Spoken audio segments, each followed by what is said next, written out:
ಓಂ ಶಾಂತಿ. ಇಂದಿನ ಮುರಳಿ ದಿನಾಂಕ 3 ಡಿಸೆಂಬರ್ 2025. ಮುರಳಿ ಮಹಾವಾಕ್ಯಗಳು. ಮೀಠೆ ಬಚ್ಚೆ, ತುಮ್ ಅಭಿ holiest of the holy Baba ಕಿ ಗೋದ್ ಮೇ ಆಯೆ ಹೋ. ತುಮ್ಹೇ ಮನ್ಸಾ ಮೇ ಬಿ ಹೋಲಿ ಬನ್ನ ಹೇ. ಮಧುರ ಮಕ್ಕಳೇ, ತಾವು ಪರಮ ಪವಿತ್ರ ಪರಮಾತ್ಮನ ಸಂತಾನರಾಗಿದ್ದೀರಿ. ಸ್ವಯಂ ಪಿತಾ ಪರಮಾತ್ಮನ ಮಡಿಲಲ್ಲಿ ಬಂದಿದ್ದೀರಿ. ಅಂದ ಮೇಲೆ ತಾವು ಪವಿತ್ರರಾಗಿರುವ ಕಾರಣ ತಮ್ಮ ಮನಸ್ಸು ಕೂಡ ಸದಾ ಪವಿತ್ರವಾಗಿರಬೇಕು. ಯಾವುದೇ ಅಪವಿತ್ರತೆ ಮನಸ್ಸನ್ನು ಟಚ್ ಮಾಡಬಾರ್ದು ಅಂತಾರೆ ಬಾಬಾ. ಅರ್ಥಾತ್ ಪರಂ ಪವಿತ್ರ ನಿರಂತರ ಆತ್ಮಸ್ಮೃತಿಯಲ್ಲಿ ಸ್ವಯಂ होने का एहसास में रहने वाले एक निराकार बाबा है. ಬಾಬಾ ಹೇಗೆ ತಾವು ಆತ್ಮ ಆಗಿರುವ ಅನುಭವದಲ್ಲಿ, ಸುಪ್ರೀಂ ಆಗಿರುವ ಅನುಭವದಲ್ಲಿ ಇರ್ತಾರೋ, ಹಾಗೆಯೇ ಅವರ ಸಂತಾನ ಭಗವಂತನ ಮಕ್ಕಳು ಅಂದಮೇಲೆ ತಾವೂ ಸಹ ನಿರಂತರ ಪವಿತ್ರತೆಯ ಪರಮಾತ್ಮನ ಪವಿತ್ರ ಸಂತಾನ ಅನ್ನುವಂಥ ಸದಾ ಸ್ಮೃತಿ ಇರಲಿ. ಮನಸ್ಸು ಸದಾ ಪವಿತ್ರವಾಗಿರಲಿ. ಅರ್ಥಾತ್ ಮನಸ್ಸಿನಲ್ಲಿ ನಡೆಯುವಂಥ ಪ್ರತಿ ವಿಚಾರನೂ ಸ್ಕ್ರಿಪ್ಟೆಡ್ ಇದೆ, ಅರ್ಥಾತ್ ಡ್ರಾಮಾ ಅನುಸಾರ ನಡೀತದೆ. ಅದಕ್ಕೆ ನನ್ನ ಮನಸ್ಸು, ನನ್ನ ಮನಸ್ಸಿನ ವಿಚಾರ, ನನ್ನ ವಿಚಾರ ಅನ್ನೋದು ಕೂಡ ಇಂಪ್ಯೂರಿಟಿ ಆಗಿದೆ. ಯಾವಾಗ ನಾವು ಮನಸ್ಸನ್ನು ಪರಮಾತ್ಮನಿಗೆ ಅರ್ಪಿಸಿದೀವಿ ಅಂದಮೇಲೆ ಮನಸ್ಸಿನ ವಿಚಾರ ನನ್ನ ವಿಚಾರ ಆಗ್ಲಿಕ್ಕೆ ಹೆಂಗೆ ಸಾಧ್ಯ ಇದೆ? ಅದಕ್ಕಾಗಿ ಇದು ನನ್ನ ವಿಚಾರ, ಹೀಗೆ ಇದು ನನ್ನ ಇಂಟ್ರೆಸ್ಟಾ ಅಥವಾ ನನ್ನ ಒಂದು ಭಾವನಾ ಹಿಂಗಿದೆ, ನನ್ನಲ್ಲಿ ಇಚ್ಛಾ ಹಿಂಗಿದೆ ಅಂತ ಹೇಳ್ತೀವತ್ತಂದ್ರೆ, ಇಚ್ಛಾ ಮನಸ್ಸೇ ಬಾಬಾರ್ದಂದಮೇಲೆ ಅದರಲ್ಲಿ ಉತ್ಪನ್ನ ಆಗುವಂತಹ ವಿಚಾರ ನನ್ನದ ಆಗಲಿಕ್ಕೆ ಹೇಗೆ ಸಾಧ್ಯ? ನನ್ನದು ಅಂತೇನತ್ತಂದ್ರೆ ನಾನು ದೇಹಭಾನದಲ್ಲಿದ್ದೀನಂತನೇ ಅರ್ಥ. ಅದಕ್ಕೆ ಬಾಬಾ ಹೇಳ್ತಾರೆ ಮನಸ್ಸು ಸದಾ ಪವಿತ್ರವಾಗಿರಲಿ. ಅರ್ಥಾತ್ ಮನಸ್ಸು ಕೂಡ ಬಾಬಾರ್ದಿದೆ. ಮನಸ್ಸಿನ ವಿಚಾರ ಒಳ್ಳೆಯದಿರಲಿ ಕೆಟ್ಟದ್ದಿರಲಿ ಅದ್ರದ್ದು ಜವಾಬ್ದಾರಿ ಬಾಬಾರ್ದಿದೆ. ಅದಕ್ಕೆ ಬಾಬಾ ಹೇಳ್ತಾರೆ ಮನ ಭವ್, ನೀನು ಬಂದು ನನ್ನ ಜೊತೆ ಕುತ್ಕೋ, ನನ್ನ ಸೀಟ್ ಬಾಜು ಬಂದು ಕುತ್ಕೋ, ಮೇರೆ ಸಾಥಿ ಬನೋ. ಬಾಬಾ ಆತ್ಮನಿಗೆ ಜೊತೆಗಾರ ಆಗಿ ಬಾ ಅಂತಾರ. ಜೊತೆಗಾರ ಮನಸ್ಸಿಗೆ ಮನಾಭವ್ ಕರೋ, ಮನಸ್ಸು ನನಗರ್ಪಿಸ್ರಿ, ನೀ ಬಂದು ನನ್ನ ಬಾಜು ಕೂಡು ಅಂತ. ಅಂದರೆ ನಾ ಆತ್ಮ ಎವರ್ ಪ್ಯೂರ್ ಇದ್ದೀನಿ, ಬಟ್ ಈ ಮನಸ್ಸು ಇಂಪ್ಯೂರ್ ಆಗಿದೆ.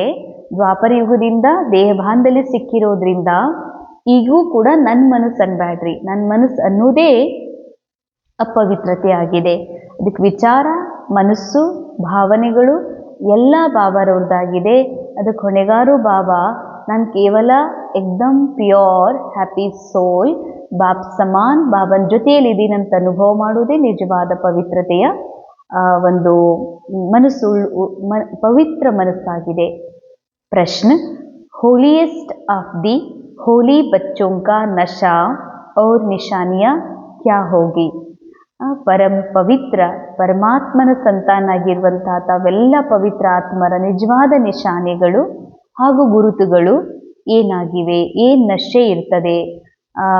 ಪರಮಾತ್ಮನ ಸಂತಾನಾಗಿರುವಂತಹ ಪ್ಯೂರ್ ಆತ್ಮನ ನಿಜವಾದ ಒಂದು ನಿಶಾನಿ, ನಶಾ ಏನಾಗಿರ್ತದೆ? ಬಾಬಾ ಉತ್ತರದಲ್ಲಿ ಹೇಳ್ತಾರೆ, ಉನ್ಹೇ ನಶಾ ಹೋಗಾ ಕಿ ಹಮ್ನೆ holiest of the holy Baba ಕಿ ಗೋದ್ ಲೀ ಹೇ. ಆ ಮಕ್ಕಳಿಗೆ ನಶೆ ಇರ್ತದೆ, ನಾವು ಪರಮ ಪವಿತ್ರ ಪರಮಾತ್ಮನ ಮಡಿಲನ್ನು ಪ್ರಾಪ್ತ ಮಾಡ್ಕೊಂಡಿದ್ದೀವಿ, ಮಡಿಲಿನೊಳಗಿದ್ದೀವಿ ಅನ್ನುವಂಥ ಸ್ಮೃತಿ ಆ ಮಕ್ಕಳಿಗೆ ಅವಶ್ಯ ಇರ್ತದೆ. हम होलीएस्ट देवी देवता बनते हैं, उनके अंदर मनसा में भी खराब ख्यालात आ नहीं सकते. ನಾವು ಪರಮ ಪವಿತ್ರ ಪರಮಾತ್ಮನ ಸಂತಾನರಿದ್ದೀವಿ, ಹೀಗಾಗಿ ನಮ್ಮ ಮನಸ್ಸಿನಲ್ಲಿ ಯಾವುದೇ ಅಪವಿತ್ರತೆ ಟಚ್ ಮಾಡಲಿಕ್ಕೆ ಸಾಧ್ಯ ಇಲ್ಲ ಅನ್ನುವ ನಶಾ ನಿಶಾನಿ ಅವರಲ್ಲಿ ಇರ್ತದೆ ಅಂತಾರೆ ಬಾಬಾ. ಅರ್ಥಾತ್ ಇಲ್ಲಿವರೆಗೆ ಬಾಬಾ ನಮಗೆ ಸತ್ಯವನ್ನು ತಿಳಿಸೋಕ್ಕಿಂತ ಮೊದಲು ನಾವು ತಿಳ್ಕೊಂಡಿದ್ವಿ ದೇಹನೇ ನಾನು, ಸಂಬಂಧಗಳು ನಾನು ಅಂತ.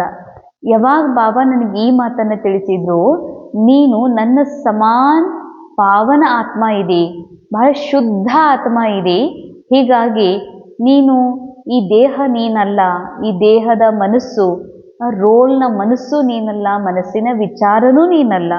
ಅಂದಮೇಲೆ ಮನಸ್ಸಿನಲ್ಲಿ ನಡೆಯುವ ಅನೇಕ ವಿಚಾರಗಳನ್ನು ನನ್ನ ವಿಚಾರ ಅಂತ ಅಂದ್ಕೊಳ್ಳೋದು ಕೂಡ ಇಂಪ್ಯೂರಿಟಿ ಆಗಿದೆ. ಆದರೆ ಯಾರು ಸತ್ಯವಾದ ಆತ್ಮಸ್ಮೃತಿಯಲ್ಲಿದ್ದಾರೆ, ನಾನು ನಿಜವಾಗಿಯೂ ನಿರಾಕಾರ ಪರಮಾತ್ಮನ ಸಂತಾನ್, ಪರಮ ಪಾವನ ಪರಮಾತ್ಮನ ಸಂತಾನ ಇದ್ದೀನಿ ಅನ್ನುವ ಸ್ಮೃತಿ ಯಾರಿಗಿದೆಯೋ ಅವರೆಂದಿಗೂ ಕೂಡ ಮನಸ್ಸಿನ ವಿಚಾರಗಳನ್ನು ನನ್ನ ವಿಚಾರ ಅಂದ್ಕೊಂಡು ಅವರು ಅಶುದ್ಧವಾಗಿರುವಂಥ ಕರ್ಮವನ್ನು ಎಂದಿಗೂ ಮಾಡೋದಿಲ್ಲ. ಕೆಟ್ಟ ವಿಚಾರ ಅವರಲ್ಲಿ ಬರೋದಿಲ್ಲ. ಕೆಟ್ಟ ವಿಚಾರ ಅಂದರೆ ಒಳ್ಳೆಯ ವಿಚಾರ, ಕೆಟ್ಟ ವಿಚಾರ. ಹೆಂಗೆ ಆ್ಯಕ್ಟಿಂಗ್ ಮಾಡಬೇಕು ಅಂದರೆ ಹೀರೋಗ ಇದು ಒಳ್ಳೆಯ ಆ್ಯಕ್ಟಿಂಗ, ಕೆಟ್ಟ ಆ್ಯಕ್ಟಿಂಗ್ ಅಂತ ಇರೋದಿಲ್ಲ. ಏನು ಸ್ಟೋರಿ ಇದೆ, ಏನೊಂದು ಕ್ಯಾರೆಕ್ಟರ್ ಇದೆ, ಅದರ ಅನುಸಾರ ಅವ್ರು ಆ್ಯಕ್ಟಿಂಗ್ ಮಾಡ್ತಾರೆ. ಇದು ಒಳ್ಳೆಯ ಕ್ಯಾರೆಕ್ಟರ್, ಕೆಟ್ಟ ಕ್ಯಾರೆಕ್ಟರ್ ಇಲ್ಲ. ಆ್ಯಕ್ಟಿಂಗ್ ಇರ್ತದೆ. ಹಾಗೆ ಕರ್ಮ, ಒಳ್ಳೆಯ ಕರ್ಮ ಕೆಟ್ಟ ಕರ್ಮ ಅಂತ ಇಲ್ಲ. ಬಾಬಾ ಒಳ್ಳೆಯ ಕರ್ಮ ಮಾಡ್ರಿ, ಕೆಟ್ಟ ಕರ್ಮ ಮಾಡಬೇಡ್ರಿ ಅರ್ಥಾತ್ ನಾನು ಇಲ್ಲಿ ನೋಡುವಂಥ ಪಾರ್ಟ್ ಪ್ಲೇ ಮಾಡಕ್ಕೆ ಬಂದೀನಿ. ಈ ನಾಟಕದಲ್ಲಿ ನಾಟಕವನ್ನು ಎಂಜಾಯ್ ಮಾಡ್ಲಿಕ್ಕೆ ಬಂದಿದ್ದೀನಿ. ಆದರೆ ಯಾವ ದೇಹದ ಪಾರ್ಟ್ ನನಗೆ ಸಿಕ್ಕಿದೆ ಅಂದರೆ ಪಾತ್ರ ಮಾಡಲಿಕ್ಕೆ ಯಾವ ದೇಹ ಸಿಕ್ಕಿದೆ ಆ ದೇಹನೇ ನಂದು ಅಂದ್ಕೊಳ್ಳೋದು, ಆ ದೇಹದ ಮೂಲಕ ಆಗುವ ಕರ್ಮಗಳನ್ನು ನಾ ಮಾಡಿದ ಕರ್ಮ ಅಂತ ಅಂದ್ಕೊಳ್ಳುವುದೇ ವಿಕರ್ಮ ಪಾಪಕರ್ಮ. ಯಾಕೆಂದರೆ ನಾ ಆತ್ಮ ಯಾವ ಕರ್ಮನೂ ಮಾಡೋದಿಲ್ಲ. ಮಾಡೋದೆಲ್ಲ ಈ ರೋಲ್ನ ಮೂಲಕ ಮಾಡಿಸೋದು ಡ್ರಾಮಾ. ಅದು ಸ್ಕ್ರಿಪ್ಟೆಡ್ ಇದೆ, ಮೊದಲೇ ನೂಂದಿದೆ. ಮಾಡಲ್ಪಟ್ಟ ನಾಟಕ ಸೇಮ್ ರಿಪೀಟ್ ಆಗ್ತಾ ಇದೆ. ಆದರೆ ಈ ಒಂದು ರೋಲ್ನಲ್ಲಿ ನಾ ಆತ್ಮ ಇದ್ದುಕೊಂಡು ಈ ರೋಲ್ನ ಮೂಲಕ ಈ ನಾಟಕದ ಆಟವನ್ನು ನೋಡ್ಲಿಕ್ಕೆ ಬಂದಿದ್ದೀನಿ. ಈ ರೋಲ್ನ ಮೂಮೆಂಟ್ಸ್, ಇದು ನಾನಾ ಮೂಮೆಂಟ್ ಆಗ್ತಾ ಇದ್ದೀನಿ. ಈ ರೋಲ್ ಮಾತಾಡಿದರೆ ನಾನಾ ಮಾತಾಡ್ತಾ ಇದ್ದೀರಿ ಅನ್ನುವಂತಹ ಭ್ರಮೆಯಲ್ಲಿ ಬಂದಿರೋದ್ರಿಂದ ಹೀಗನ್ನಿಸ್ತದಲ್ಲ, ಮನಸ್ಸಿನ ವಿಚಾರ ಇವು ನನ್ನ ವಿಚಾರ ಅನ್ನಿಸ್ತದೆ. ಅದಕ್ಕೆ ಬಾಬಾ ಹೇಳ್ತಾರೆ, ಮಕ್ಕಳೇ ಮನಸ್ಸು ಅಥವಾ ಈ ದೇಹದ ಕರ್ಮ ನಂದು ಅಂತ ಅಂದ್ಕೊಳ್ಳೋದೇ ಕೆಟ್ಟ ವಿಚಾರ. ವಹ ಖುಷ್ಬುದಾರ್ ಫೂಲ್ ಹೋತೆ. ನಿಜವಾಗಿಯೂ ಪರಮಾತ್ಮನ ಸಂತಾನ ಅನ್ನುವಂಥ ನಶ ಯಾರಿಗಿರ್ತದ, ನಾ ಆತ್ಮ ಭಗವಂತನ ಸಂತಾನ ಅನ್ನುವಂಥ ನಿಶ್ಚಯ ಯಾರಿಗಿರ್ತದೋ ಅವ್ರು ಬಹಳ ಸುಗಂಧ ಭರಿತ ಹೂವಾಗಿರ್ತಾರೆ ಅಂತಾರೆ. ಸುಗಂಧ ಎದ್ರದ್ದು ಆತ್ಮ ಹೋನೇಕ ಸುಗಂಧ, ಆತ್ಮೀಯ ಸುಗಂಧ ಅವರಿಂದ ನಿರಂತರ ಎಲ್ಲರಿಗೂ ಬರ್ತದೆ. ಉನ್ಸೆ ಕೋಯಿ ಭಿ ಉಲ್ಟಾ ಕರಮ್ ಹೋ ನಹಿ ಸಕ್ತಾ. ಉಲ್ಟಾ ಕರ್ಮ್ ಅಂದರೆ ಬಾಬಾರ ಮಗು ಆದಮೇಲೆ ನಮಗೆ ಯಾವ ದೃಷ್ಟಿ ಇಟ್ಕೊಂಡು ಎಲ್ಲರನ್ನ ನೋಡ್ಲಿಕ್ಕೆ ಹೇಳಿದ್ದಾರೆ ಅಂದರೆ ಎಲ್ಲರೂ ಆ್ಯಕ್ಟರ್ಸ್ ಇದ್ದಾರೆ.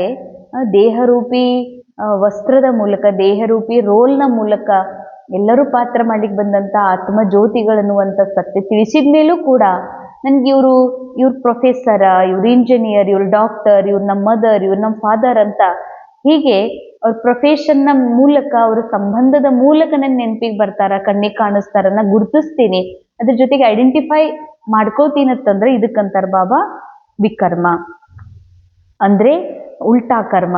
ಸೊ ಯಾರು ಆತ್ಮಸ್ಮೃತಿಯಲ್ಲಿದ್ದಾರೆ ಅವರೆಂದಿಗೂ ಉಲ್ಟಾ ಕರ್ಮವನ್ನು ಮಾಡಲಿಕ್ಕೆ ಸಾಧ್ಯವಿಲ್ಲ. ವಹ ಅಂತರ್ಮುಖಿ ಬನ್ ಅಪನಿ ಜಾಂಚ್ ಕರ್ತೆ ಹೇ ಕಿ ಮೇರೆ ಸೆ ಸಬ್ಕೋ ಖುಷ್ಬು ಆತಿ ಹೇ. ಬಾಬಾ ಅಂತಾರೆ ಅವರು ಅಂತರ್ಮುಖಿಯಾಗಿ ತಮಗೆ ತಾವೇ ಚೆಕ್ ಮಾಡ್ಕೊಳ್ತಾರೆ. ನನ್ನಿಂದ, ಅರ್ಥಾತ್ ನಾನು ಅಂದರೆ ಬಿ ಕೆ ರೇಣುಕಾ ಅಲ್ಲ, ಬಿ ಕೆ ರೇಣುಕಾ ರೋಲ್ ಅದು. ನನ್ನಿಂದ ಅರ್ಥಾತ್ ನನ್ನ ಆತ್ಮನಿಂದ ಸುಗಂಧ ಬರ್ತಾ ಇದೆ ಅಂದರೆ ನಾನು ಆತ್ಮಸ್ಮೃತಿಯಲ್ಲಿದ್ದೀನಾ ಅಂತ ಚೆಕ್ಕಿಂಗ್. ಆತ್ಮಸ್ಮೃತಿಯಲ್ಲಿ ಇದ್ದಾಗ ಅವಶ್ಯ ಆತ್ಮದ ಸುಗಂಧ, ಅರ್ಥಾತ್ ಆತ್ಮ ಎದರಿಂದಾಗಿದೆ? ಶಾಂತಿ, ಪ್ರೇಮ್, ಸತ್ಯ, ಪವಿತ್ರತಾ, ಶಕ್ತಿ, ಆನಂದ, ಖುಷಿ ಇವು ಆತ್ಮನ ಮೂಲ ಗುಣಗಳು. ನಾ ಆತ್ಮಸ್ಮೃತಿಯಲ್ಲಿದ್ದಾಗ ಅವಶ್ಯ ಆತ್ಮದ ಸುಗಂಧ ಹರಡುತ್ತದೆ. ಅದಕ್ಕೆ ಅಂತರ್ಮುಖಿಯಾಗಿರುವಂತಹ ಆತ್ಮಾಭಿಮಾನಿ ಸ್ಥಿತಿ ಉಳ್ಳಂಥ ಮಕ್ಕಳು ಅವಶ್ಯ ತಮ್ಮನ್ನು ಚೆಕ್ಕಿಂಗ್ ಮಾಡ್ಕೊಳ್ತಾರೆ, ನಾನು ಸುಗಂಧ ಭರಿತ ಹೂವಾಗಿದ್ದೀನೇನು ಅಂತ. ಮೇರಿ ಆಂಖ್ ಕಿಸಿ ಮೇ ಡೂಬ್ತಿ ತೋ ನಹಿ ಹೈ. ನನ್ನ ಕಣ್ಣುಗಳು ಯಾರೊಳಗಾದರೂ ಮುಳುಗ್ತವೇನೋ, ಯಾರೊಳಗಾದರೂ ಅಂತಂದರೆ ಯಾವುದೋ ಮಗುವಿನ ನೋಡಿದ್ರ, ಒಂದು ಆತ್ಮ ಮಗುವಿನ ರೋಲ್ ಒಳಗ ತನ್ನ ಪಾತ್ರ ಅಭಿನಯ ಮಾಡ್ತಾ ಇದೆ ಅಂತ ಅನಿಸೋದು ಬಿಟ್ಟು, ವಾವ್ ಎಷ್ಟು ಸುಂದರ ಮಗು ಇದೆಯಲ್ಲ, ಮಗು ಅಂತ ನನ್ ನಿಜ ಫೀಲ್ ಆಗ್ತದಂದ್ರ ಈ ಕಣ್ಣು ಇನ್ನೊಬ್ಬರಲ್ಲಿ ಮುಳುಗೋದು ಅಂತ ಅರ್ಥ. ಒಬ್ಬ ಮನುಷ್ಯನನ್ನು ನೋಡಿ, ಒಬ್ಬ ಡಾಕ್ಟರ್ ನೋಡಿ, ಇವರು ಎಷ್ಟು ಚಲೋ ದೊಡ್ಡ ಪೋಸ್ಟ್ ಒಳಗ ಡಾಕ್ಟರ್ ಆಗಿದ್ದಾರಲ್ಲ ಅಂತ ಈ ಮನಸ್ಸಿಗೆ ಅನಿಸಿದ್ದು ಅದು ಆತ್ಮನಿಗೆ ರಿಯಲ್ ಅಂತ ಅನಿಸ್ತದತ್ತಂದ್ರ ಬಾಬಾ ಹೇಳ್ತಾರ ಇದು ಇನ್ನೊಬ್ಬರಲ್ಲಿ ಮುಳುಗೋದು ಅಂದ್ರೆ ಹಿಂಗಲ್ಲ. ನಾವಂತೂ ಬ್ರಹ್ಮಕುಮಾರಿ ನಾವು ಭಾಳ ಪಕ್ಕ, ನಾವು ಯಾರೊಳಗೂ ಮುಳುಗೋದಿಲ್ಲ, ನಾವು ಯಾರ ದೇಹಕ್ಕೆ ಆಕರ್ಷಿತ ಆಗೋದಿಲ್ಲ ಅಂತ ಇಷ್ಟು ದೂರದ ಮಾತಲ್ಲ. ಇನ್ನೊಬ್ಬರ ದೇಹಭಾನದಲ್ಲಿ ಮುಳುಗೋದು ಅಂತಂದ್ರೆ ಲೌಕಿಕದ ತಂದೆಗೆ ನಮ್ಮ ತಂದೆ ಅಂತ ಫೀಲ್ ಮಾಡ್ತೀನಂತಂದ್ರ ಇದು ಕೂಡ ದೇಹದಲ್ಲಿ ಮುಳುಗೋದೇ ಆಗಿದೆ. ತಂಗಿಗೆ ನನ್ನ ತಂಗಿಯ ರೋಲ್ ಪ್ಲೇ ಮಾಡುವಂತ ಆ ಆತ್ಮನ ರೋಲಿಗೆ ನನ್ನ ತಂಗಿ ಅಂತೀನಂತಂದ್ರ ಬಾಬಾ ಹೇಳ್ತಾರೆ ಇದು ಕೂಡ ಇನ್ನೊಬ್ಬರ ರೋಲ್ನಲ್ಲಿ ದೇಹದೊಳಗ ಈ ಕಣ್ಣು ಮುಳುಗುದು ಅಂತ ಅರ್ಥ. ಅದಕ್ಕೆ ಯೋಗಿಗಳ ಕಣ್ಣು ಎಂದಿಗೂ ಮುಳುಗಬಾರದು. ಅರ್ಥಾತ್ ಯಾರನ್ನೂ ಕೂಡ ಸಂಬಂಧದ ರೂಪದಲ್ಲಿ ನೀನು ಅವ್ರ ಜೊತೆಗೆ ಐಡೆಂಟಿಫೈ ಆಗಬೇಡ. ಅರ್ಥಾತ್ ಇವ್ರು ನಮ್ಮ ತಮ್ಮ ತಂಗಿ, ನಮ್ಮ ಅಕ್ಕೋರು, ನಮ್ಮ ಸಣ್ಣ ಅಕ್ಕೋರು, ದೊಡ್ಡ ಅಕ್ಕೋರು, ಇವ್ರು ನಮ್ಮ ಅಣ್ಣವರು, ನಮ್ಮ ಊರವರು ಇಲ್ಲ. ಇವರೆಲ್ಲ ಆತ್ಮ ಕೇವಲ ಅವರವರ ರೋಲನ್ನು ನಿಭಾಯಿಸ್ತಾ ಇದ್ದಾರೆ. ಅವರೆಲ್ಲ ಆತ್ಮ ಅಂದಮೇಲೆ ಇವರು ಇಂಥವ್ರು ಅನ್ನುವ ಸಂಬಂಧದಲ್ಲಿ ಅವರು ಮಾಡುವ ಪ್ರೊಫೆಷನ್ನಿಂದ ಗುರುತಿಸ್ತೀನಿ ಅಂತಂದ್ರೆ ಇದು ಕಣ್ಣು ಮುಳುಗೋದು ಅಂತ ಹೇಳ್ತಾರೆ ಬಾಬಾ. ಈ ಥರ ಆಗ್ತಿಲ್ಲಲ್ಲ ಅಂತ ಯಾವಾಗಲೂ ಮಕ್ಕಳು ನೋಡ್ಕೋತಾರೆ. ಯಾವ ಮಕ್ಕಳು ಬಾಬಾ ಹೇಳ್ತಾರೆ ಪವಿತ್ರ, ನಾ ಆತ್ಮ ಏಕ್ದಮ್ ಪ್ಯೂರ್ ಇದ್ದೀನಿ, ನನ್ ಪ್ಯೂರ್ ಆಗೋ ಜರುರತ್ತಿಲ್ಲ, ನಾ ಇಂಪ್ಯೂರ್ ಇಲ್ಲ, ಆತ್ಮ ಸದಾ ಪವಿತ್ರ. ಯಾಕಂದ್ರೆ ಸತೋಗುಣಿ ಆತ್ಮ ಸದಾ ಸತೋಗುಣಿ ಇದೆ. ಸತೋಗುಣಿ ಅರ್ಥಾತ್ 7 ಗುಣ ಸದಾ ಇವೆ. ಶಾಂತಿ, ಪ್ರೇಮ, ಆನಂದ, ಖುಷಿ, ಶಕ್ತಿ, ನಾಲೆಡ್ಜ್ ಇವು ಆತ್ಮನ ಮೂಲ ಗುಣ. ಆದರೆ ದ್ವಾಪರ ಯುಗದಿಂದ ನಾ ಆತ್ಮ ಈ ಸದ್ಗುಣಿ ಇದೀನಿ ಅನ್ನುವ ಸ್ಮೃತಿನೇ ಮರೆಸ್ಬೇಕಾಗ್ತದ ಡ್ರಾಮಾನುಸಾರ. ಹಾಗೆ ಮರೆತಿದ್ದೇನೆ ಹೊರತಾಗಿ ನಾನು ಅಪವಿತ್ರ ಇದ್ದು ಮತ್ತು ಪವಿತ್ರ ಆಗ್ತಿದ್ದೀನಿ ಅಲ್ಲ. ನಾನಿರೋದೇ ಪವಿತ್ರ, ನಾನಿರೋದೇ ಶಾಂತ್, ನಾನಿರೋದೇ ಸದಾ ಎವರ್ ಹ್ಯಾಪಿ ಅಂದ ಮೇಲೆ ನಾ ಆಗುವುದೇನೂ ಇಲ್ಲ.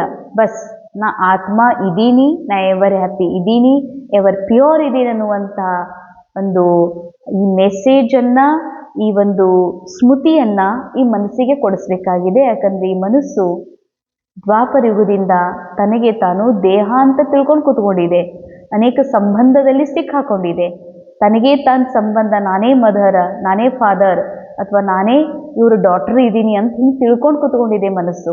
ಆದರೆ ಈ ಮನಸ್ಸು ಪೂರಾ ಸ್ವೀಕಾರ ಮಾಡಬೇಕಾಗಿದೆ, ನಾನು ಪವಿತ್ರ ಆತ್ಮ ಇದ್ದೀನಿ ಅಂತ. ನನ್ನ ತಂದೆ ಪರಂಪಾವನ ಅದಾರ ಅನ್ನುವಂಥದ್ದು ಈ ಮನಸ್ಸು ಯಾವಾಗ ಸ್ವೀಕಾರ ಮಾಡ್ತದ ಬಾಬಾ ಹೇಳ್ತಾರೆ ಆವಾಗ ಏನೂ ಈ ಕರ್ಮೇಂದ್ರಿಯಗಳಿಂದ ಉಲ್ಟಾ ಕರ್ಮ ಆಗಲಿಕ್ಕೆ ಸಾಧ್ಯವಿಲ್ಲ. ಮುರುಳಿಯ ಮುಖ್ಯ ಸಾರ, ಐಸಾ ಕೋಯಿ ಕಾಮ್ ನಹಿ ಕರ್ನಾ ಹೈ ಜೋ ದಿಲ್ ಖಾತಾ ರಹೆ. ಮಕ್ಕಳೇ, ಇಂಥ ಕೆಲಸ ಎಂದಿಗೂ ಮಾಡಬೇಡ್ರಿ, ಮನಸ್ಸು ತಿನ್ನುವಂಥದ್ದು. ಅರ್ಥಾತ್ ಈ ನಾಟಕದಲ್ಲಿ ನಡೆಯೋದನ್ನು ಇದನ್ನು ರಿಯಲ್ ಅಂದ್ಕೊಂಡು ಖರೇನೆ ಅಂತ ಅನುಭವ ಮಾಡ್ತಿರತ್ತಂದ್ರೆ ಇದು ಮನಸ್ಸು ತಿನ್ನುವಂಥ ಕಾರ್ಯ. ಪೂರಾ ಖುಷ್ಬುದಾರ್ ಫೂಲ್ ಬನ್ನಾ ಹೇ, ದೇಹ ಅಭಿಮಾನ್ ಕಿ ಬದ್ಬು ನಿಕಾಲ್ ದೇನೆ ಹೇ. ನನಗೆ ನಾನು ಅಕ್ಕೋರಂತ ಆ ಭಾನದೊಳಗ ಅದೇ ಫೀಲಿಂಗ್ ಒಳಗ ನಾ ಅಕ್ಕೋರಿದ್ದೀನ ತಂದಮೇಲೆ ನಾನು ಹಿಂಗೆ ಮಾಡಬೇಕಾಗಿತ್ತು, ನಾ ಹಿಂಗೆ ಮಾಡಬಾರ್ದಾಗಿತ್ತು, ನನ್ನ ಜೊತೆಗೆ ಎಲ್ಲರೂ ಹಿಂಗೆ ನಡಿಬೇಕಾಗಿತ್ತು. ಇದಕ್ಕಂತಾರೆ ಬಾಬಾ ದೇಹ ಭಾನದ ದುರ್ಗಂಧ ಅಂತ. ಅಂದರೆ ನಾನು ಒಬ್ಬ ಸ್ತ್ರೀ ಇದ್ದೀನಿ, ಇವ್ರ ಮಗಳಿದ್ದೀನಿ, ನನಗೆ ಅಪ್ಪಾಜಿ ಫೋನ್ ಮಾಡಬೇಕಾಗಿತ್ತು, ನನಗೆ ಅಪ್ಪಾಜಿ ಯಾಕವ ಅಂತ ಕೇಳಬೇಕಾಗಿತ್ತು. ಸೊ ಹೀಗೆ ಸಂಬಂಧದ ಭಾನದಲ್ಲಿ ಸಿಕ್ಕಾಕೊಂಡಿರೋದಾಗಲಿ, ಸ್ತ್ರೀ ಪುರುಷ ಭಾನದಲ್ಲಿ, ಸರೆಂಡರ್ ಅಥವಾ ಸ್ಟೂಡೆಂಟ್ ಅನ್ನೋ ಭಾನದೊಳಗ, ಕುಮಾರಿ ಅನ್ನೋ ಭಾನದಲ್ಲಿ, ರೋಲ್ನ ಭಾನದಲ್ಲಿ ಬುದ್ಧಿ ಸಿಕ್ಕಾಕೊಂಡಿದೆ ಅಂತಂದ್ರೆ ಇದಕ್ಕಂತಾರೆ ಬಾಬಾ ದೇಹ ಭಾನದ ಬದ್ಬು, ದುರ್ಗಂಧ. ಅದಕ್ಕಾಗಿ ಚೆಕ್ ಮಾಡ್ಕೊಡ್ರಿ ಅಂತ ಯಾವುದೇ ದುರ್ಗಂಧ ನನ್ನೊಳಗ ಇಲ್ವಲ್ಲ. तो सेकेंड पॉइंट, चलन बड़ी रॉयल रखनी है, होलीएस्ट ऑफ होली बनने का पूरा पुरुषार्थ करना है. ದೃಷ್ಟಿ ऐसा न हो जो पद भ्रष्ट हो जाए. ಬಾಬಾ ಅಂತಾರೆ ನಿಮ್ಮ ಚಲನೆ ಬಹಳ ರಾಯಲ್ ಆಗಿರಬೇಕು. ಚಲನೆ ರಾಯಲ್ ಆಗಿರ್ಬೇಕು ಅನ್ನೋದ್ರ ಅರ್ಥ ಬಹಳ ಸ್ಮೂತ್ ಮಾತಾಡಬೇಕು, ಬಹಳ ನೀಟಾಗಿ ನಡಿಬೇಕು, ವ್ಯವಹರಿಸ್ಬೇಕು. ರಾಯಲ್ ಆಗಿ, ರಾಯಲ್ ಚಲನೆ ಅರ್ಥಾರ್ಥ ಬಹಳ ಚೆನ್ನಾಗಿ ಸ್ವೀಟ್ ಮಾತಾಡೋದಷ್ಟೇ ಅಲ್ಲದೆ ತಿನ್ನೋದು, ಉಣ್ಣೋದು, ಕೂಡೋದು, ಬಟ್ಟೆಗಳನ್ನು ಹಾಕಿಕೊಳ್ಳೋದು, ಇದಕ್ಕೆ ರಾಯಲ್ಟಿ ಅಂತ ಜಗತ್ನವರು ತಿಳ್ಕೊಂಡಿದ್ದಾರೆ. ಸೊ ಬಾಬಾ ನಿರಾಕಾರ ಪರಮಾತ್ಮ, ಸುಪ್ರೀಂ ಟೀಚರ್. ಈ ಜಗತ್ತಿನಲ್ಲಿ ಮನುಷ್ಯರು ಆಲ್ರೆಡಿ ಇಂಥ ಜೀವನ ಮಾಡ್ತಾ ಇದ್ದಾರ, ಆಲ್ರೆಡಿ ಅನೇಕರಿಗೆ ಟ್ರೈನಿಂಗ್ ಕೊಡ್ತಾ ಇದ್ದಾರ. ಅಂಥದ್ದನ್ನು ಬಂದು ಬಾಬಾ ಕಲಿಸ್ತಾರೇನೆಂದಾದ್ರು? ಯಾವ ಮನುಷ್ಯರು ಆಲ್ರೆಡಿ ಕಲಿಸ್ತಾ ಇದ್ದಾರಾ? ಯಾವ ಮನುಷ್ಯರು ನಿಜವಾಗಿಯೂ ತಮ್ಮ ವರ್ತಮಾನ ಜೀವನದಲ್ಲಿ ಆ ರಾಯಲ್ಟಿಯನ್ನು ಅಳವಡಿಸ್ಕೊಂಡಿದ್ದಾರಾ? ಅಂಥದ್ದನ್ನು ಬಂದು ಬಾಬಾ ನಮಗೆಂದಾರೆ ಹೇಳ್ತಾರೇನು? ಇಲ್ಲ. ಯಾವ ಮನುಷ್ಯರು ಮಾಡದೇ ಇರುವ, ಯಾವ ಮನುಷ್ಯರು ತಿಳಿಯದೇ ಇರುವಂತಹ ರಾಯಲ್ಟಿಯನ್ನು ಬಾಬಾ ನಮಗೆ ಕಲಿಸ್ತಾರೆ. ಹಂಗಾದ್ರೆ ಅದು ಯಾವುದು? ಬಾಬಾ ಹೇಳ್ತಾರೆ, ಮಕ್ಕಳೇ ನಿಮ್ಮ ಚಲನೆ ಬಹಳ ರಾಯಲ್ ಆಗಿರಬೇಕು. ಅರ್ಥ ನಾನು ನೋಡ್ತಾ ಇದ್ದೀನಿ ಅಲ್ಲ, ರೋಲ್ನ ಕಣ್ಣು ನೋಡ್ತಾ ಇದೆ, ರೋಲ್ ನೋಡ್ತಾ ಇದೆ. ನಾನು ತಿಂತಾ ಇದ್ದೀನಿ, ನಾನು ಮಾಡ್ತಾ ಇದ್ದೀನಿ ಅಂದರೆ ರೋಲ್ ಮಾಡ್ತದ. ಆತ್ಮ ಕರ್ತ ಆಗಿರೋದ್ರಿಂದ ಆತ್ಮ ನೋಡುವುದಿಲ್ಲ, ಆತ್ಮ ಮಾಡುವುದಿಲ್ಲ, ಆತ್ಮ ತಿನ್ನುವುದಿಲ್ಲ, ಉಣ್ಣುವುದಿಲ್ಲ, ತಿರುಗಾಡೋದಿಲ್ಲ. ನಾನಾ ಮಾಡ್ತೀನಿ, ನಾನೇ ತಿಂತೀನಿ, ನಾನು ಮಾತಾಡ್ತೀನಿ ಅಂತ ಅನ್ಕೋತೀನಂತಂದ್ರೆ ಬಾಬಾ ಹೇಳ್ತಾರೆ ಇದಕ್ಕೆ ರಾಯಲ್ ಚಲನೆ ಅಲ್ಲ, ಇದು ಅಸುರಿ ಚಲನೆ. ಅಂದ್ರೆ ಶರೀರ ಮಾಡೋದು, ರೋಲ್ ಮಾಡೋದನ್ನು ನಾನು ಮಾಡ್ತೀನಿ ಅಂತ ತಿಳ್ಕೊಂಡಿದ್ದೀವಿ ಅಂದರೆ ಇದಕ್ಕೆ ಅಸುರಿ ಚಲನೆ ಅಂತಾರೆ ಬಾಬಾ. ರಾಯಲ್ ಚಲನೆ ಅಂದರೆ ನಾ ಆತ್ಮ ಏಕ್ದಮ್ ಪ್ಯೂರ್ ಸೋಲ್ ಈ ವಿಶ್ವ ನಾಟಕದ ಒಂದು ದೃಶ್ಯವನ್ನು ಅನುಭವ ಮಾಡಲಿಕ್ಕೆ, ನೋಡಲಿಕ್ಕೆ ಬಂದಿದ್ದೀನಿ. ಇಲ್ಲಿ ರೋಲ್ ಮಾಡ್ತಾ ಇದೆ, ರೋಲಿಗೆ ಹಸುವಾಗಿದೆ, ರೋಲ್ ತಿಂತಾ ಇದೆ, ರೋಲ್ ಈ ರೀತಿ ಮಾತಾಡ್ತಾ ಇದೆ ಅಂತ ನಾ ಆತ್ಮ ಈ ರೋಲನ್ನು ಪರರ ರೂಪದಲ್ಲಿ ಯಾವಾಗ ನೋಡ್ತೀನಿ, ಇದಕ್ಕೆ ಬಾಬಾ ರಾಯಲ್ ಚಲನೆ ಅಂತ ಹೇಳ್ತಾರೆ. ಅಂದರೆ ಶರೀರ ಹೋದ್ಮೇಲೆ ಏನು ಉಳಿತದ? ಶರೀರ ಹೋದ್ಮೇಲೆ ಅಂದರೆ ಪೊಸಿಷನ್ ಹೋದ್ಮೇಲೆ ಏನು ಉಳಿತದ ಅಂದ್ರೆ ನಾ ಅಷ್ಟ ಉಳಿತೀನಿ ಅಂತ ಹೇಳ್ತಾರೆ ಅನೇಕರು. ನಾ ಅಂದ್ರೆ ಶರೀರ ಅಂತ ತಿಳ್ಕೊಂಡಿದ್ದಾರೆ. ಶರೀರನು ಹೋದ್ಮೇಲೆ ಏನು ಉಳಿತದೆ? ಆ್ಯಕ್ಚುಲಿ ನಾ ಉಳಿತೀನಿ, ಆತ್ಮ. ಆ ಆತ್ಮ ನಾನಿದ್ದೀನಿ ಅಂದ ಮೇಲೆ ಬಾಬಾ ಹೇಳ್ತಾರೆ, ಆ ಆತ್ಮ ನಾನು ಯಾವುದು ಎಲ್ಲ ಶರೀರವು ಸಮಾಪ್ತ ಆದಮೇಲೆ ನಾನು ಉಳಿತೀನ, ಅವಾಗ ಏನರ ಮಾಡ್ಲಿಕ್ಕಾಗ್ತದ? ನಾ ಏನಾದರೂ ಮಾಡ್ತೀನ ವಿದೌಟ್ ಶರೀರ? ಅಂದಮೇಲೆ ಎಲ್ಲ ಮಾಡ್ತಾ ಇರೋದು ರೋಲ್ನ ಮೂಲಕ ಡ್ರಾಮಾ ಮಾಡಿಸ್ಲಾಗ್ತಾ ಇದೆ. ಅದನ್ನು ನಾ ಮಾಡ್ತಾ ಇದ್ದೀನಿ ಅನ್ನೋದೇನೆ ಬಾಬಾ ಹೇಳ್ತಾರೆ ಉಲ್ಟಾ ಕರ್ಮ. ಅದಕ್ಕೆ ಮಕ್ಕಳ ಚಲನೆ ಸದಾ ರಾಯಲ್ ಇರ್ಬೇಕಂತಾರೆ ಬಾಬಾ. ಹೋಲಿಯೆಸ್ಟ್ ಆಫ್ ಹೋಲಿ, ಪರಂಪಾವನ ಪರಮಾತ್ಮನ ಒಂದು ಪೂರ ಶ್ರೀಮತನುಸಾರ ತಾವು ಮಕ್ಕಳು ನಡಿಬೇಕಿದೆ. ದೃಷ್ಟಿ ಎಂದಿಗೂ ಕೂಡ ಐಸಿ ನ ಹೋ ಜೋ ಪದ್ ಭ್ರಷ್ಟ ಹೋ ಜಾಯ್. ತಮ್ಮ ದೃಷ್ಟಿ ಎಂದು ಹಿಂಗೆ ಹೋಗಬಾರ್ದು. ಇವರು ಕುಮಾರಿ ಅಂತ ಇಲ್ಲಿ ತನಕನೂ ಭಾಳ ಜನ ತಿಳ್ಕೊಂಡಿದ್ದೀವಿ, ಇವರು ಕುಮಾರ್ ಅಥವಾ ಕುಮಾರಿ ಅಂತ ನೋಡಿದ್ರೆ ಅದು ಭಾಳ ಶ್ರೇಷ್ಠ ದೃಷ್ಟಿ ಅಂತ.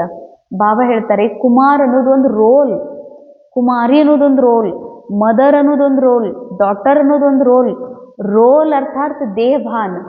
ಆ ರೋಲ್ನ ಕಾನ್ಷಿಯಸ್ ಒಳಗೆ ನೀವು ನೋಡ್ತೀರಿ ಅಂತಂದ್ರೆ ಒಬ್ಬ ಸಿಸ್ಟರ್ ಇನ್ನೊಬ್ಬ ಸಿಸ್ಟರ್ಗೆ ಸಿಸ್ಟರ್ ರೂಪದಲ್ಲಿ ನೋಡ್ತಾರತ್ತಂದ್ರೂ ದೇಹಭಾನ್. ಅಂದಮೇಲೆ ಬಾಬಾ ಅಂತಾರ ದೃಷ್ಟಿ ಅಕ್ಕ ಅಂತ ತಿಳ್ಕೊಳ್ಳೋದು, ದೃಷ್ಟಿಯೊಳಗೆ ನಮ್ಮ ತಮ್ಮ ಅಂತ ತಿಳ್ಕೊಳ್ಳೋದು, ಇದು ಕೂಡ ಖರಾಬ್ ದೃಷ್ಟಿ ಅಂತಾರೆ ಬಾಬಾ. ಯಾಕಂದರೆ ರೋಲ್ ಏನೇ ಆಗಿರಲಿ ಒಳಗಡೆ ಆತ್ಮ ನಿರಾಕಾರಿದೆ, ಅದು ನನ್ನ ಸಮಾನ ಇದೆ ಅನ್ನುವಂಥ ಸತ್ಯ ಸದಾ ಮಕ್ಕಳಿಗೆ ಗೊತ್ತಿರಬೇಕು. ಅಂದ ಮೇಲೆ ಅವರನ್ನು ದೇಹದ ರೂಪದಲ್ಲಿ ನೋಡೋದೇ ನಿಮ್ಮ ಪದವಿಯನ್ನು ಭ್ರಷ್ಟ ಮಾಡ್ಕೊಳ್ಳೋದು ಅಂತಾರೆ ಬಾಬಾ. ವರದಾನ್ ना उम्मीदी की चिता पर बैठी हुई आत्माओं को नए जीवन का दान देने वाले त्रिमूर्ति प्राप्तियों से संपन्न भव. ನ ಉಮ್ಮೀದ್ ಭರವಸೆ ಇಲ್ಲದಂತಹ ಅಗ್ನಿಯ ಮೇಲೆ ಕುಳಿತುಕೊಂಡಿರುವಂತಹ ಆತ್ಮರಿಗೆ ಹೊಸ ಜೀವನ ದಾನ ಕೊಡುವಂತಹ ತ್ರಿಮೂರ್ತಿ ಪ್ರಾಪ್ತಿಗಳಿಂದ ಸಂಪನ್ನರಾಗ್ರಿ. ತ್ರಿಮೂರ್ತಿ ಪ್ರಾಪ್ತಿಗಳಿಂದ ಸಂಪನ್ನಾಗ್ರಿ. ಹೇಗೆ? ಭರೋಸೆ ಇಲ್ಲದೆ ಚಿತೆಯ ಮೇಲೆ, ಬೆಂಕಿಯ ಮೇಲೆ ಕುಳಿತುಕೊಂಡು ಬೆಂಕಿ ಮೇಲೆ ಕುಳಿತಾಗ ಆ್ಯಕ್ಚುಲಿ ಏನಾಗ್ತದ? ಎಷ್ಟು ಉರಿ, ತ್ರಾಸು, ಎಷ್ಟು ಬೆಚ್ಚೇನಿ, ಎಷ್ಟೊಂದು ಒಳಗಡೆಯಿಂದ ನೋವಾಗ್ತಾ ಇರ್ತದ. ಹಾಗೆ ನಾವು ಉಮ್ಮೀದ್ ಭರವಸೆ ಹೀನ ಒಂದು ಅಗ್ನಿಯ ಮೇಲೆ ಕುತ್ಕೊಂಡಿದ್ದಾರೆ ಜಗತ್ತಿನ ಜನರು. ಅಂದಮೇಲೆ ನೀವೇನು ಕೊಡಬೇಕಾಗಿದೆ, ಅವರಿಗೆ ಭರವಸೆಯನ್ನು ಕೊಡಬೇಕು, ಹೊಸ ಜೀವನ ದಾನ ಮಾಡಬೇಕು ಅಂತಾರೆ ಬಾಬಾ. ಸರಿ, ಬೆಂಕಿ ಅಂತಂದ್ರೆ ಸೂಕ್ಷ್ಮ ಮಾತು. ಬೆಂಕಿ ಅರ್ಥಾತ್ ಬಾಬಾ ಹೇಳ್ತಾರೆ ದೇಹ ಎನ್ನುವ ಪಂಚವಿಕಾರದ ರಾವಣನ ಒಂದು ವಿಕಾರಕನೇ ಬಾಬಾ ಸೂಕ್ಷ್ಮ ರೂಪದಲ್ಲಿ ಬೆಂಕಿ ಅಂತ ಹೇಳ್ತಾರೆ. ಅಂದ್ರ ದೇಹ ಬಾನದ ಒಂದು ಬಾನದಲ್ಲಿ ಸಿಕ್ಕಾಕೊಂಡಿರುವಂತ ಮನುಷ್ಯರಿಗೆ ಅಂದ್ರೆ ಇವತ್ತಿನ ದೇಹ ಬಾನ ಏನ್ ಕೊಡ್ತಾ ಇದೆ, ದುಃಖ, ಚಿಂತೆ, ಅಶಾಂತಿ, ಒಂದು ಅನಿದ್ರೆ, ಮನಸ್ಸಿಗೆ ತಾಪ, ನೋವು, ಇವೆಲ್ಲ ದೇಹಭಾನದ ರಿಸಲ್ಟ್. ಮತ್ತೆ ದೇಹಭಾನದಲ್ಲಿ ಸಿಕ್ಕಾಕೊಂಡ್ಮೇಲೆ ಅವರು ದುಃಖ, ಚಿಂತೆ, ನೋವು, ರೋಗದ ಅನುಭವ ಮಾಡಲೇಬೇಕಾಗ್ತದ. ಅದಕ್ಕೆ ಬಾಬಾ ಅಂತಾರೆ ಅಂಥವರಿಗೆ ನೀವೆಲ್ಲರೂ ಹೊಸ ಜೀವನ ದಾನವನ್ನು ಕೊಡುವಂತ ತ್ರಿಮೂರ್ತಿ ಪ್ರಾಪ್ತಿಯಿಂದ ಸಂಪನ್ನರು ಆಗ್ರಿ. ಸಂಗಮ ಯುಗದಲ್ಲಿ ಬಾಬಾರವ್ರ ಮೂಲಕ ತಾವು ಮಕ್ಕಳಿಗೆ 3 ವರದಾನ ಸಿಕ್ಕಿದಾವ್. ಏನಂತ? Ever healthy, ever wealthy and ever happy रहने का त्रिमूर्ति वरदान प्राप्त होता है। जो बच्चे इन तीनों प्राप्तियों से सदा संपन्न रहते उनकी खुश नसीब हर्षित मुख चेहरा देखकर मानव जीवन में जीने का उमंग उत्साह आ जाता है। अंडरलाइन ಎಷ್ಟು ಸುಂದರ, ಎಷ್ಟು ಸೂಕ್ಷ್ಮವಾಗಿರುವಂತಹ ಬಾಬಾರ ಮಹಾವಾಕ್ಯ. ಈ ಬಾಬಾ ನಮಗೆ ವರದಾನ ಕೊಟ್ಟಿದ್ದಾರೆ ಮಕ್ಕಳಿಗೆ ever happy, ever healthy and ever wealthy. So ಇವು 3 ಮಾನವ ಜೀವನದ ಅತಿ ಮುಖ್ಯ ಗುರಿ. ಯಾವಾಗೂ ಎಲ್ಲರೂ ಖುಷಿಯಿಂದಿರಬೇಕು, ಸಂಪನ್ನಾಗಿರಬೇಕು, ಶ್ರೀಮಂತಾಗಿರಬೇಕು ಮತ್ತು ಆರೋಗ್ಯವಂತರಾಗಿರ್ಬೇಕಂತ ಎಲ್ಲರದ್ದು ಆಶಯ ಇದೆ. ಆದರೆ ಇದು ಎಲ್ಲರಿಗೂ ಸಿಕ್ಕಿಲ್ಲ, ಕೇವಲ ತಾವು ಬಾಬಾರ ಮಕ್ಕಳಿಗೆ ಈ ವರದಾನ ಸಿಕ್ಕಿದೆ. ಅಂದ ಮೇಲೆ ಈ ವರದಾನ ಯಾರು ನಿಜವಾಗಿಯೂ ಪ್ರಾಕ್ಟಿಕಲ್ನಲ್ಲಿ ಅನುಭವ ಮಾಡ್ತಿದ್ದಾರೆ, ಯಾರು ಅನುಭವ ಮಾಡ್ತಾರ? ಆತ್ಮ ಮಾತ್ರ. Role ever healthy, ever wealthy ಆಗಕ್ಕೆ ಸಾಧ್ಯ ಇಲ್ಲ. ರೋಲ್ ಕಲಿಯುಗ ಸ್ಕ್ರಿಪ್ಟ್ ಅನುಸಾರ ಗರೀಬಿ ಇರ್ಬೋದು, ರೋಲ್ನಲ್ಲಿ ಬಡತನ ಇರ್ಬೋದು, ರೋಲ್ನಲ್ಲಿ ಕಮ್ಮಿ ಇರ್ಬೋದು, ರೋಲ್ನಲ್ಲಿ ಧನ ಇರ್ಬೋದು, ಹೆಚ್ಚು ಸಾಮಾನು ಇರ್ಬೋದು, ದೊಡ್ಡ ಪೊಸಿಷನ್ನಲ್ಲಿ ಇರ್ಬೋದು, ಇದು ಸಂಬಂಧ ಇಲ್ಲ. ಯಾಕಂದ್ರೆ ರೋಲ್ ವೆಲ್ದಿ ಇದೆ ಅಂತಂದ್ರೆ ಅಕಸ್ಮಾತ್ ರೋಲ್ನಲ್ಲಿ ಅನ್ಹೆಲ್ದಿ ಅದ, ಹೀಗಾಗಿ ಅನಾರೋಗ್ಯ, ಚಿಂತೆ. ಆದರೆ ಇವು 3 ವರದಾನ ಕಲಿಯುಗದ ರೋಲ್ನಲ್ಲಿ ಇರಕ್ಕೆ ಸಾಧ್ಯ ಇಲ್ಲ. ಅರ್ಥಾತ್ BK ರೇಣುಕಾ ಒಂದು ರೋಲ್, ಈ ರೋಲ್ ಒಳಗ ಹ್ಯಾಪಿನೂ ಇರುವುದು, ಆಮೇಲೆ ಹೆಲ್ದಿನೂ ಇರುವುದು, ಪ್ಲಸ್ ವೆಲ್ದಿನೂ ಇರುವುದು, ಸಂಪನ್ನತೆನೂ ಇರುವುದು ಅಂತಂದ್ರೆ ಎಂದಿಗೂ ಸಾಧ್ಯ ಇಲ್ಲ. ಇವು 3 ವರದಾನ ಯಾರಿಗಂದ್ರೆ ಆತ್ಮನಿಗೆ. ಈ BK ರೇಣುಕಾನ್ ಪಾರ್ಟ್ ರೋಲ್ ಪ್ಲೇ ಮಾಡ್ತಾ ಇರುವಂಥ ಆತ್ಮ ever healthy, ever wealthy, ever happy ಇದ್ದೀನಿ. ಅನಾದಿ ರೂಪದಿಂದ ಅವಿನಾಶಿ, ನಾನು ಇವು 3ರಲ್ಲೂ ಅವಿನಾಶಿ ಇದ್ದೀನಿ. ಅಂದಮೇಲೆ ನನ್ನ ಆತ್ಮ ಎಂದು ರೋಗ ಆಗುವುದಿಲ್ಲ, ಆತ್ಮ ಎಂದು ಯಾವುದೇ ರೀತಿಯ ಕಮ್ಮಿ ಬೀಳುವುದಿಲ್ಲ, ಆತ್ಮ ಸದಾ ಖುಷಿದೆ. ಸೊ ಈ ಸ್ಮೃತಿಯಲ್ಲಿ ಯಾರಿರ್ತಾರೋ ಬಾಬಾ ಹೇಳ್ತಾರೆ ಅವರ ಒಂದು ಖುಷಿಯ, ಅವರ ಹರ್ಷಿತ ಮುಖ ಮಾನವ ಜೀವನದೊಳಗ ಜಗತ್ತಿನವರಿಗೆ ಒಂದು ಭರವಸೆ, ಒಂದು ಉತ್ಸಾಹ, ಒಂದು ಖುಷಿಯನ್ನು ಹುಟ್ಟಿಸುವಂಥದ್ದಾಗಿದೆ. ಅಂದರೆ ಯಾರು ನಿರಂತರ ನಾ ಆತ್ಮ ಎವರ್ ಹೆಲ್ದಿ, ವೆಲ್ದಿ, ಹ್ಯಾಪಿ ಇದೀನಿ ಅನ್ನುವಂಥ ಸತ್ಯ ಸ್ಮೃತಿಯಲ್ಲಿ ಇರ್ತಾರೆ. ಮತ್ತೆ ರೋಲ್ನಲ್ಲಿ ಅಕಸ್ಮಾತ್ ಆರಾಮ್ ತಪ್ಪಿದ್ರು ಕೂಡ ಆರಾಮ್ ನನಗೆ ತಪ್ಪಿದೆ ಅಂತ ಫೀಲ್ ಮಾಡೋದಿಲ್ಲ. ರೋಲ್ನಲ್ಲಿ ಏನಾದರೂ ಕಮ್ಮಿ ಬಿದ್ದಿದೆ, ಧನದ್ದೋ, ಸಂಬಂಧದ್ದೋ, ಊಟದ್ದೋ, ಎದ್ರದ್ದೋ ನನಗೆ ಕಮ್ಮಿ ಬಿತ್ತು ಅಂತ ಫೀಲ್ ಮಾಡೋದಿಲ್ಲ. ಯಾಕಂದ್ರೆ ಅವ್ರಿಗೆ ಗೊತ್ತಿದೆ ರೋಲ್ ಸಂಪೂರ್ಣ ಇರಕ್ಕೆ ಸಾಧ್ಯ ಇಲ್ಲ ಕಲಿಯುಗದ್ದು. ನಾ ಸೋಲ್ ಮಾತ್ರ ಸಂಪೂರ್ಣ ಇದ್ದೀನಿ, ಎವರ್ ಹೆಲ್ದಿ ವೆಲ್ದಿ ಇದ್ದೀನಿ ಅನ್ನುವಂಥ ಸತ್ಯ ನಿಜವಾಗಿ ಯಾರು ಅನುಭವ ಮಾಡ್ತಾರೋ ಬಾಬಾ ಹೇಳ್ತಾರೆ ಅವರಿಂದ ಅನೇಕರಿಗೆ ಮಾನವ ಜೀವನದಲ್ಲಿ ಉಮಂಗ उत्साह ಹುಟ್ಟುತ್ತದಂತೆ ಹೇಳ್ತಾರೆ ಬಾಬಾ. क्योंकि अभी मनुष्य जिंदा होते हुए ना उम्मीदी की चिता पर बैठे हुए हैं। ಅಂಡರ್ಲೈನ್ ಮನುಷ್ಯರು ಜೀವಂತ ಹೆಣ ಇದ್ದಂಗೆ ಅಂತ ಹೇಳ್ತಾರೆ ಬಾಬಾ. ಯಾಕೆಷ್ಟು ಹಾರ್ಡ್ ಶಬ್ದ ಬಾಬಾ ಬಳಸ್ತಾರೆ ಅಂದರೆ ಜೀವಂತ ಶವ ಇದ್ದಂಗೆ ಅದಾರ, ಜೀವಂತದಾರ, ಆದ್ರೆ ಭರವಸೆ ಇಲ್ಲದ ಅಗ್ನಿ ಮೇಲೆ ಸುಟ್ಕೊಂಡು ಸಾಯ್ತಾ ಇದ್ದಾರೆ. ಯಾಕಂದ್ರೆ ರೋಲ್ ಕಲಿಯುಗದ ರೋಲ್ ಭಾಳ ತೊಂದರೆಯೊಳಗಿದೆ, ಅನ್ಹ್ಯಾಪಿ ತೋರಿಸಲಾಗಿದೆ, ತೋರಿಸ್ಬೇಕಾಗ್ತದ. ಯಾಕಂದ್ರೆ ಇದು ಕಲಿಯುಗವನ್ನು ಹಾಗೆ ತೋರಿಸ್ತಾರೆ. ಅನ್ಹೆಲ್ದಿ, ಅನ್ಹ್ಯಾಪಿ,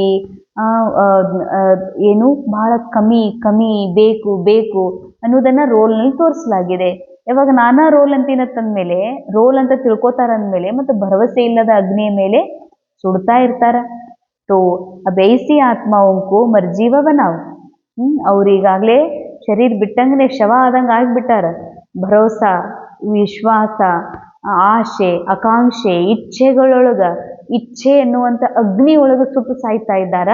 ಅಂದಮೇಲೆ ಬಾಬಾ ಹೇಳ್ತಾರ ಅವರಿಗೆ ಹೊಸ ಜೀವನ ದಾನವನ್ನ ಮಾಡ್ರಿ, ಅರ್ಥಾತ್ ಆತ್ಮಸ್ಮೃತಿಗೆ ಕರ್ಕೊಂಡು ಬನ್ರಿ.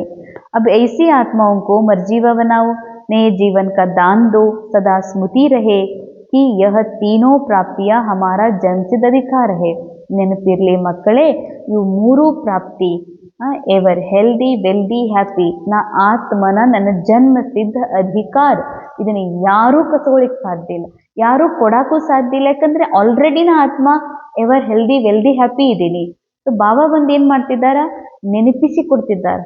ಮಗು, ನೀ ಆಲ್ರೆಡಿ ಸದಾಕಾಲ್ ಅವಿನಾಶಿ ಇದಿ, ಎವರ್ ಹ್ಯಾಪಿ ಇದಿ, ಎವರ್ ವೆಲ್ದಿ ಇದಿ ಅನ್ನುವಂಥ ನೆನಪು ಬಾಬಾ ನಮ್ಗೆ ನೆನಪಿಸ್ಕೊಡ್ತಾರೆ. ಅಂದಮೇಲೆ ಇವು ನಿಮ್ಮ ಜನ್ಮಸಿದ್ಧ ಅಧಿಕಾರ ಅಂತಾರೆ ಬಾಬಾ. ಇವು ಮೂರು ಧಾರಣೆಗಳನ್ನ ಯಾರು ಧಾರಣೆ ಮಾಡ್ಕೊಳ್ತಾರೆ, ಈ ಮಾತುಗಳನ್ನ ಬಾಬಾ ಹೇಳ್ತಾರೆ, ಅದಕ್ಕಾಗಿ ಡಬಲ್ ಅಂಡರ್ಲೈನ್ ಮಾಡ್ಕೊಡ್ರಿ. ಧಾರಣೆ ಅವಶ್ಯ ಮಾಡ್ಕೊಳ್ಬೇಕು, ಇದನ್ನ ಡಬಲ್ ಅಂಡರ್ಲೈನ್ ಮಾಡ್ಕೊಡ್ರಿ ಅಂತ. स्लोगन, न्यारे और अधिकारी होकर कर्म में आना यही बंधन मुक्त ಸ್ಥಿತಿ है. ನ್ಯಾರ ಅಂದ್ರೆ ನಾ ಆತ್ಮ ಈ ರೋಲ್ ಮಾಡುವ ಕರ್ಮವನ್ನ ವೀಕ್ಷಣೆ ಮಾಡೋದಕ್ಕಾಗಿ ನಾ ಆತ್ಮ ಪ್ರವೇಶ ಮಾಡ್ತಾ ಇದ್ದೀನಿ ಅಂತ ಅನ್ನೋದ ಕರ್ಮ ಬಂಧನದಿಂದ ಮುಕ್ತಿ ಆಗಿರುವ ವಿಧಿ.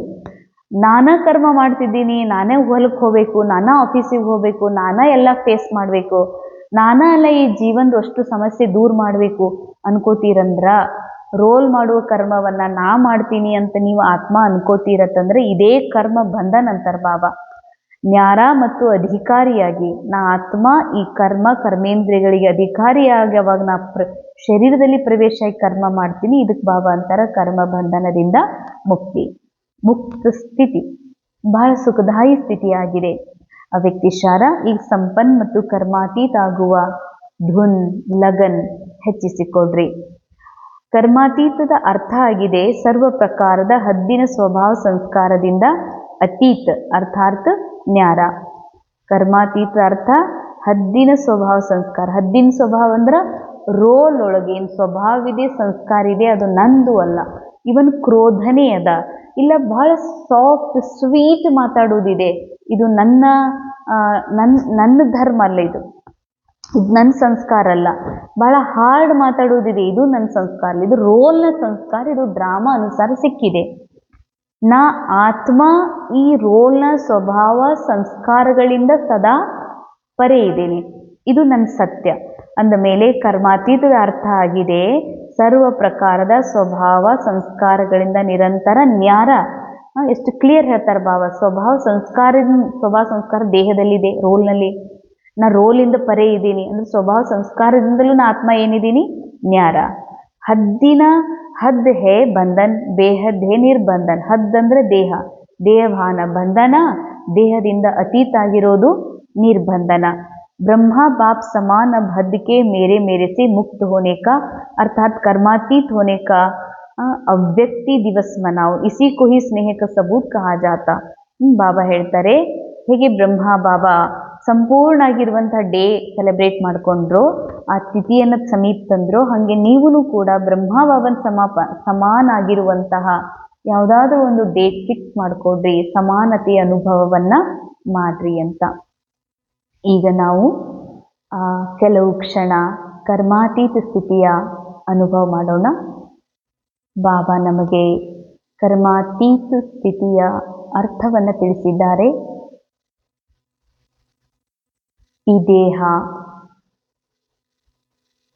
ಈ ದೇಹದ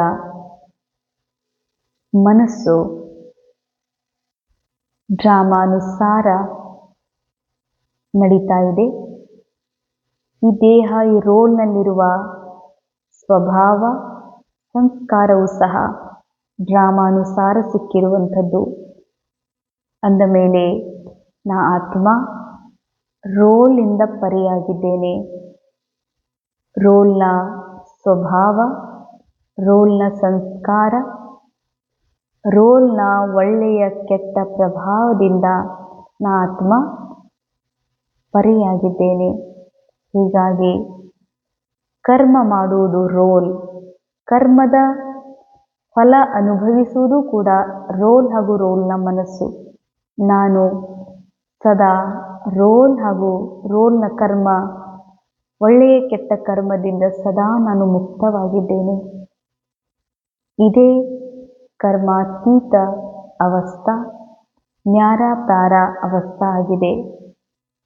ನಾ ಆತ್ಮ ಅಕರ್ತ ಆಗಿರುವ ಕಾರಣ ಈ ರೋಲ್ನಲ್ಲಿ ಏನೆಲ್ಲ ಕರ್ಮ ನಡೀತಾ ಇದೆ, ಕೇವಲ ನಾನು ಯಾವುದನ್ನು ರೆಜಿಸ್ಟ್ ಮಾಡದೆ, ಯಾವುದರಲ್ಲಿಯೂ ಇಂಟರ್ಫೇರ್ ಆಗದೆ, ಯಾವುದಕ್ಕೂ ಜಡ್ಜ್ ಮಾಡದೆ, ರೋಲ್ನಲ್ಲಿ ನಡೆಯುವ ಕರ್ಮಕ್ಕೆ ನಾನು ಜಡ್ಜ್ ಮಾಡದೆ, ಕೇವಲ ಸಾಕ್ಷಿ ಭಾವದಿಂದ ನೋಡ್ತಾ ಇದ್ದೀನಿ.